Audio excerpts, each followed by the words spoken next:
Bonsoir à toutes et à tous, bon appétit si vous êtes en train de manger, la critique sans aucun spoiler de Finest Kind qui vient de sortir, je crois, hier sur Paramount+. Je termine le film il y a un quart d'heure et c'était magnifique, c'était touchant, c'était profond, parfois même bouleversant.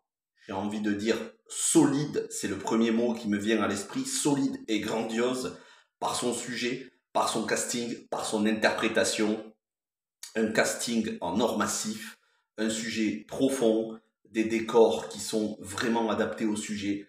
Bref, je vais vous en parler sans aucun spoiler. C'est parti. Finest Kind sur Paramount+, à savoir donc que le film est écrit et réalisé par Brian L. J. Land. Brian L. J. Land qui a été scénariste pour Clint Eastwood sur Mystic River, qui avait aussi écrit Créance de sang, il me semble avec Clint Eastwood, qui a écrit et réalisé Payback avec Mel Gibson, ou plus récemment Legend, ça remonte à il y a quelques années, avec Tom Hardy, les jumeaux, les frères Cray. Bref, Brian L. J. Land, qui a même été scénariste de Man on Fire, de l'attaque du métro 123, de Tony Scott, beaucoup de films, beaucoup d'excellents films, tant en tant que réalisateur ou en tant que scénariste, c'est quelqu'un de solide. Et le film, et je m'en suis aperçu à la fin parce que j'ai pas voulu me renseigner avant sur le film pour me garder la surprise. Le film est produit par Taylor Sheridan et c'est pas très étonnant quand on voit le sujet du film. On se dit que c'est un film qui aurait pu être écrit et réalisé par Taylor Sheridan. Taylor Sheridan dans ses grandes heures, c'est-à-dire pas comme Opération Spéciale Lioness qui sera une des plus grosses déceptions de l'année. Non, le Taylor Sheridan de Hell or High Water Comancheria, scénariste de Comancheria, avec Ben Foster, si je ne me trompe pas, ainsi que Chris Pine, Comancheria, qui était déjà l'histoire de deux frères, et donc Taylor Sheridan n'est jamais aussi bon que quand il décrit l'Amérique rurale. Alors ici, il n'est pas scénariste, mais il aurait pu l'être. En tout cas, ça fait plaisir de le voir à la production d'un film aussi bon. Alors, le casting. Toby Wallace, que je ne connais pas du tout, joue le rôle de Charlie, petit frère le demi-frère de Tom, joué par l'excellent, et pour moi c'est un des meilleurs acteurs que j'ai vu, un des meilleurs acteurs de sa génération. Pour moi c'est un des meilleurs acteurs au monde. Je l'avais découvert en 2004 dans Otage, Ben Foster. Ben Foster qui a une carrière quasi sans faute, je pourrais dire sans faute. Ben Foster qui est intense, profond, qui est solide, qui choisit toujours des rôles, que ce soit Lance Armstrong dans ce programme ou même dans Galveston de Mélanie Laurent, notre Frenchie Mélanie Laurent, Ben Foster qui est toujours excellent. Et donc ils font deux demi-frères avec un écart d'âge, le petit frère, le grand frère, joué par Ben Foster, qui vont se retrouver. Le petit frère qui a envie de découvrir la vie de son grand frère, la vie de pêcheur, puisqu'ici on est dans le Massachusetts, aux États-Unis. Et donc la vie de pêcheur sur l'Atlantique Nord, avec toute l'équipe de Ben Foster, une vie rude, une vie dangereuse, où ils prennent parfois des risques, mais au moins il a envie d'être aux côtés de son frère.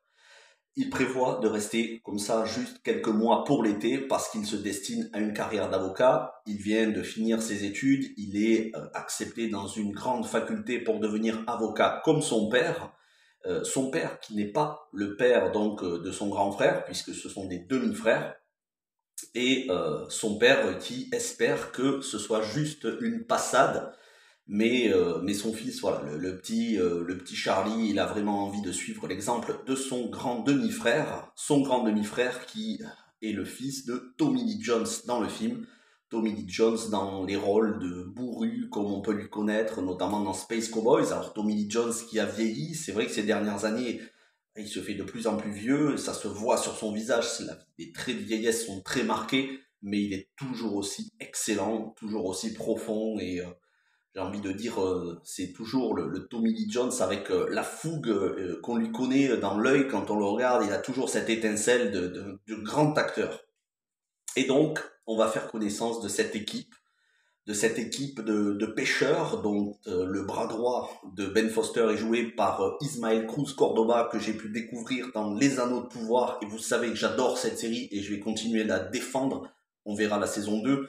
mais Ismael Cruz Cordoba qui faisait Arondir, l'elfe dans Les Anneaux de Pouvoir, qui était excellent, ici qui a un rôle à total opposé. On a aussi Aaron Stanford qu'on avait vu dans X-Men à l'époque, et puis ensuite il avait eu le rôle principal de l'adaptation en série de l'Armée des 12 singes, donc 12 Monkeys, et plus récemment on avait pu le voir dans Fear the Walking Dead, la saison 4, ou encore Westworld. Donc, en plus de tout ça, en plus de ce trio, j'ai envie de dire, Tommy Lee Jones, Ben Foster et Toby Wallace, qui je ne le connaissais absolument pas, est vraiment excellent, on a Jenna Ortega. Jenna Ortega qui vraiment commence à avoir une carrière qui pour moi est quasi sans faute. Elle était excellente dans le rôle de Mercredi Adams, vraiment. Scream, je ne l'ai pas vu, donc je ne pourrais pas juger, mais apparemment, elle a été très appréciée dans le rôle. Je crois qu'elle ne sera pas dans le prochain. Toujours est-il que là, on sent que c'est pas la jeune actrice qui va choisir des rôles dans des séries. Après, je peux me tromper, bien évidemment, je ne connais pas l'avenir, mais on sent qu'elle choisit bien ses rôles et que c'est pas la petite Lolita représentante du wokisme comme Rachel Zegler, par exemple. On sent qu'elle est beaucoup plus intelligente et qu'elle choisit des rôles dans des films profonds. Et ce film, Finest Kind, est profond. Au-delà, tout simplement, de la relation entre deux frères qui veulent apprendre à mieux se connaître, c'est une relation de père-fils.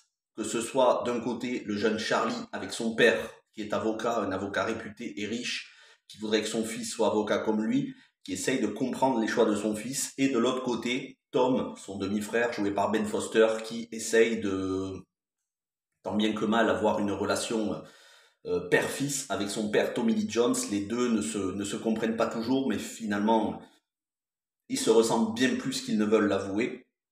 C'est à la fois un drame familial, un film qui est une ode à la vie de pêcheur, avec un petit côté All is Lost de J.C. Chandor avec Robert Redford. Si vous n'avez pas vu le film, je vous le conseille vraiment. Donc au-delà de tout ça, de tous ces paysages en mer, c'est un film qui sent bon la mer. Et voilà, si vous aimez ce genre de film, si vous aimez ce genre de paysage, vous allez vous régaler. Paysage côtier, paysage en mer, dans les hautes mers, voilà, la vie de chalutier, la vie de pêcheur. Mais c'est aussi un thriller parce qu'on va avoir une histoire de trafic de drogue dans le film. Je veux pas trop vous spoiler le film, et d'ailleurs on a l'excellent Clayne Crawford qui joue dans la série, qui avait joué dans les 2 premières saisons de L'Arme Fatale, l'adaptation en série qui était vraiment très bonne. J'ai pas regardé la saison 3, l'adaptation en série des films. Clayne Crawford qui faisait le rôle de Martin Riggs, tenu dans les films par Mel Gibson, et qui joue ici un rôle important dans le film. Vraiment, c'est un film qui passe du drame, qui passe de la vie, on va dire, de pêcheur, description de la vie de pêcheur, ode à la vie de pêcheur, mais qui passe ensuite dans le thriller et qui, au final, est vraiment une histoire familiale de retrouver les liens familiaux, voilà, renforcer les liens père-fils et entre frères. Donc, c'est un très beau film, une Jenna Ortega éblouissante, vraiment qui a de la personnalité dans son personnage. On sent qu'elle y a mis du sien. C'est un film que je ne peux que vous recommander. C'est extrêmement bien réalisé. C'est un film avec un très beau message, de très belles valeurs, très loin de Hollywood, son progressisme qui est à vomir. Non, ici on a un film sur des vraies personnes, loin des strass et des paillettes, l'Amérique profonde, l'Amérique des gens qui galèrent, l'Amérique des gens qui peuvent tout perdre. Ce genre de film que j'adore et que j'ai envie de mettre en avant sur la chaîne, bien plus que n'importe quel Marvel ou autre film. Donc je vous le recommande, Finest Kind, sur Paramount+. On est, je crois, dimanche 17, je crois qu'il est sorti hier, samedi 16 décembre sur Paramount+. C'est vrai que Paramount+, même si de temps en temps ils ont des œuvres woke, ils ont quand même du très très solide programme, et ça, franchement, il faut le dire, c'est une des meilleures plateformes de SVOD à l'heure actuelle, avec Apple TV+, bien évidemment. Donc n'hésitez pas à aller voir ce film, revenez me dire en commentaire si vous l'avez apprécié. Moi je vous retrouverai jusqu'à la fin du mois de décembre pour beaucoup d'autres vidéos, enfin beaucoup d'autres. Je vais essayer de faire plusieurs autres vidéos. Comme vous le voyez, je suis dans mon nouvel appart. Après, je peux pas parler trop fort parce que les murs sont comme une feuille de papier à cigarette, on entend tout.